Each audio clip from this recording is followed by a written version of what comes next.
Şimdi baktığımızda aslına bakarsanız 3 saldırı var gibi görünüyor ama bir tanesinin üzerinde hala şaibe var. Yani kaza mıydı, saldırı mıydı belli değil. Önümüzdeki süre zarfı içerisinde bu konuda netleşecek. İlk olarak New Orleans'ta dün Türkiye saatiyle öğle saatlerinde bir olay yaşandı. Bir pick-up oradaki sivillerin arasına daldı ve ilk belirlemelere göre de 15 kişi hayatını kaybetti. İlk olarak Amerikan yetkilileri 11 kişinin hayatını kaybettiği bilgisini paylaşmıştı. Ancak zaman geçtikçe ne yazık ki bilanço da ağırlaştı.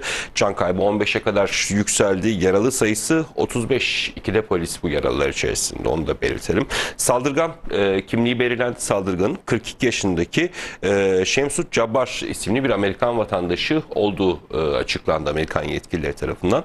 Daha önce bu kişinin Amerikan ordusunda da yine görev aldığı belirlendi Elif Hakkı Yakutlar. Bu da önemli detaylardan bir tanesi.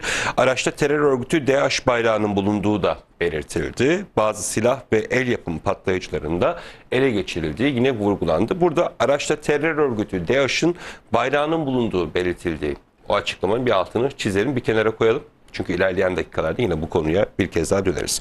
Trump'ın yaptığı açıklamalar var. Saldırgan ülke dışından gelen bir suçlu ifadesini kullandı. ABD'nin yeni başkanı.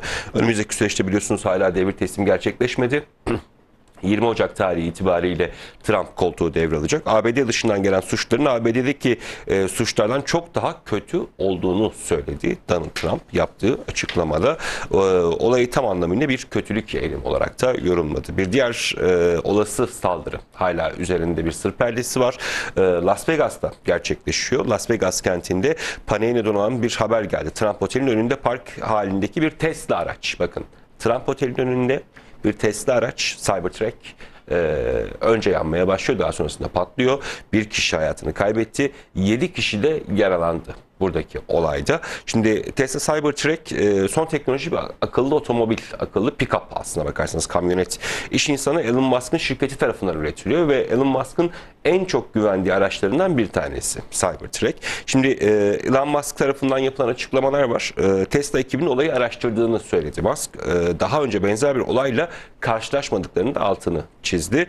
Musk otel önünde alev alan Tesla kamyonetiyle New Orleans'ta düzenlenen saldırıda kullanılan aracın da aynı firmadan kiralandığını kaydetti. Aynı firmadan kiralanan iki araç. Bir tanesi New Orleans'ta sivillerin arasında daldı. Beyaz bir pick-up'tı. Bir diğeri ise Tesla Cybertruck marka bir araç. Bu da yine Trump Otel'in önünde, Trump Tower'ın önünde bir anda yanmaya başlıyor. Daha sonrasında da patlıyor. Orada da bir kişi hayatını kaybetti. Öbür saldırıda 15 kişi hayatını kaybetmiş. 7 kişi yaralandı bu pick-up'ın patladığı saldırıda. Bir diğer saldırıda ise bu kez ABD'nin New York eyaletinde silahlı bir saldırı yaşandı. Bu silahlı saldırıda gece kulübüne düzenlenen bir silahlı saldırı. O gece kulübüne düzenlenen silahlı saldırıda da şu an için ilk belirlemelere göre 11 kişinin yaralandığı bilgisi paylaşıldı Elif Hakkı Yakutlar. Ona yakın ambulans sevk edildi bölgeye. Hala ekipler bölgede güvenlik önlemlerini aldılar. Çalışmalar devam ediyor. Amerika Birleşik Devletleri'nde 3 farklı noktada, New Orleans'ta, Las Vegas'ta ve yine New York'ta 3 farklı noktada gece boyu devam eden saldırılar gerçekleşti. Ve bu noktada saldırıların detaylarına baktığımız zaman sürekli olarak bir DAEŞ bağlantısına dikkat çekildiğini de görüyoruz. İlk saldırıda aracın içerisinde terör örgütü DAEŞ'e ait bir flama, bir bayrak olduğunu ABD'li yetkililer söylüyor. İkinci saldırı direkt Trump Otel'in önünde. Trump'ın en büyük destekçilerinden Musk'ın şu anda amiral gemisi olan bir teknolojiyle Cybertruck'le gerçekleşiyor.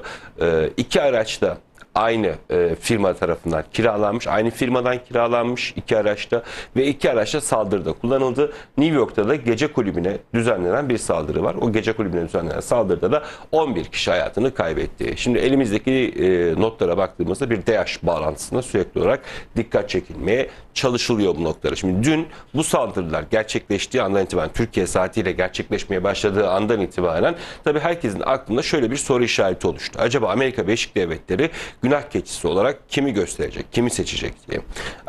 Çünkü işin içerisinde Amerika Birleşik Devletleri olduğunda 11 Eylül saldırılarından daha sonrasında Pentagon'a aynı süreç içerisinde Pentagon'a gerçekleştirilen saldırı, Amerika'nın çeşitli yerlerinde yapılan yine terör eylemleri olduğunda biz hep şunu gördük. Amerika Birleşik Devletleri bu tarz saldırıları genelde kendi kullanabileceği aparatlar haline getirmekte. Dünyada üzerine ülke yok.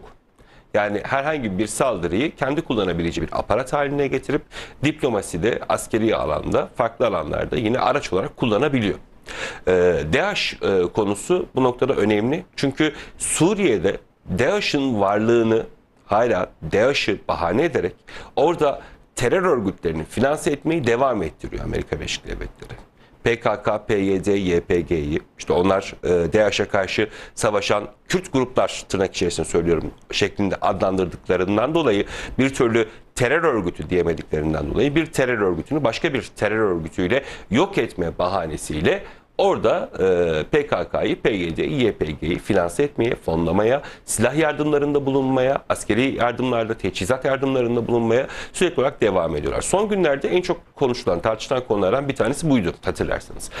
Trump Suriye'deki varlığı sona erdirme çabası içerisinde. Trump buradan askerleri ben çekeceğim diyor. Trump'ın ben buradan askerleri çekeceğim demesine rağmen Amerikan ordusu hala bölgeye asker göndermeye, yığınak yapmaya, teçhizat göndermeye devam ediyor. Hatta geçtiğimiz haftalarda acaba Biden ve ABD ordusu Trump'ın altını mı kazıyor? Trump'ın kucağına yeni bombalar mı bırakılmaya çalışılıyor diye analiz haberler yapmıştık 24 televizyon ekranlarında ve 24 radyo frekansında.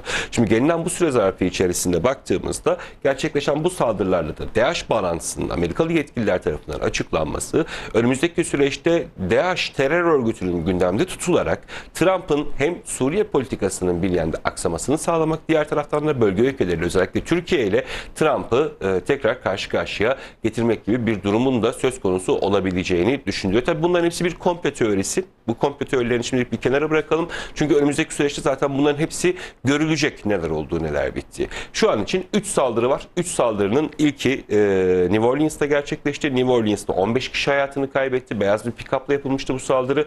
35 kişi yaralandı. Bunlardan 2 tanesi polis. Bir diğer saldırı mı acaba dediğimiz Las Vegas'ta gerçekleşen Tesla marka araçla yapılan bir saldırıydı. Hala saldırı olup olmadığı üzerine tam olarak detaylar paylaşılmadı. Şu anda izleyenlerimiz de ekranın hemen sağ tarafında görüyorlar. Dinleyenlerimiz için şöyle bir yorumlayalım. Araç tamamen hurdaya dönmüş durumda. Cybertruck araç tamamen hurdaya dönmüş durumda. Burada da önce Cybertruck alev aldı. Daha sonrasında da yaşanan patlamayla beraber bir kişi hayatını kaybetti. 7 kişi yaralandı. Bir diğer saldırıda bu kez New York'taydı. Gece kulübüne düzenlendi. Eğlence merkezine düzenlendi. En az 11 kişinin yaralandığı bilgisi şu an için Amerikalı yetkililer tarafından açıklandı Elif Hakkı Öktür.